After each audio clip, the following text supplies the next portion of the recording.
The next stage is destabilization. The SPLC is a nonprofit entity that purports to fight white supremacy and racial hatred by reporting on extremist groups and conducting research to inform law enforcement groups with the goal of dismantling these groups.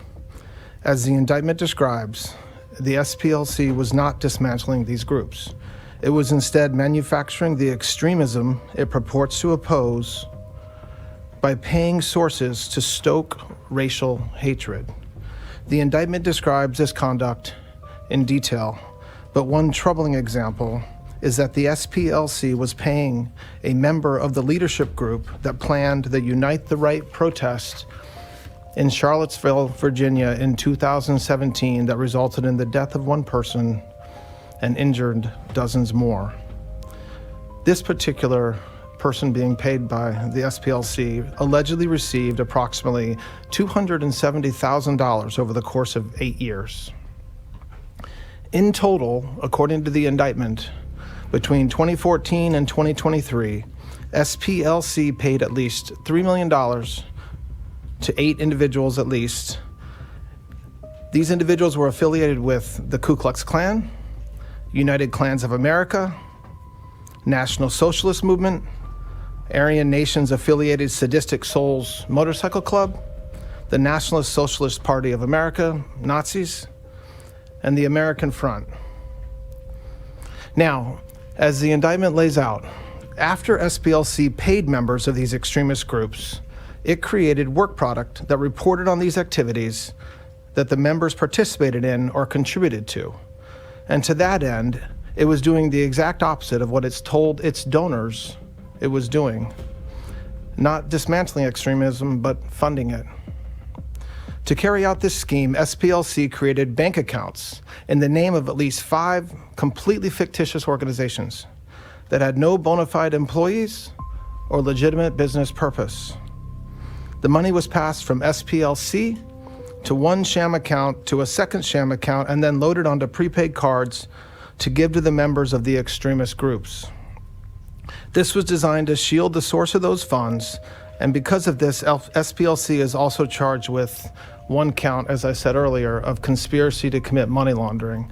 The Southern Poverty Law Center themselves advertise to raise money to dismantle violent extremist groups for a period of at least a decade.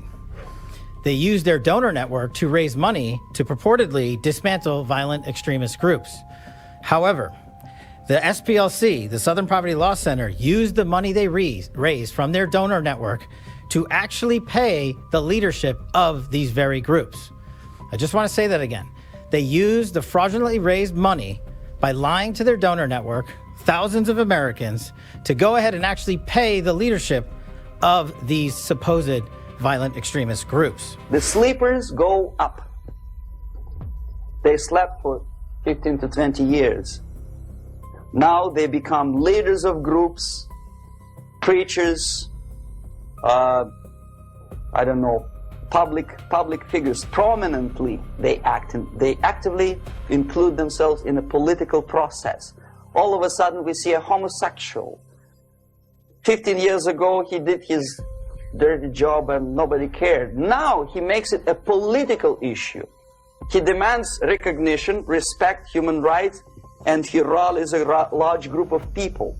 And there are violent clashes between him and police, his group and ordinary people, no matter what.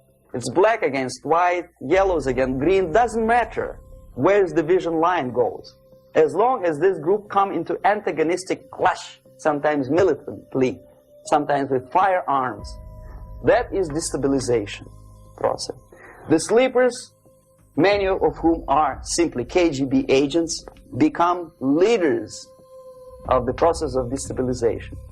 Doesn't mean that Comrade Andropov sends Comrade Ivanov to the United States.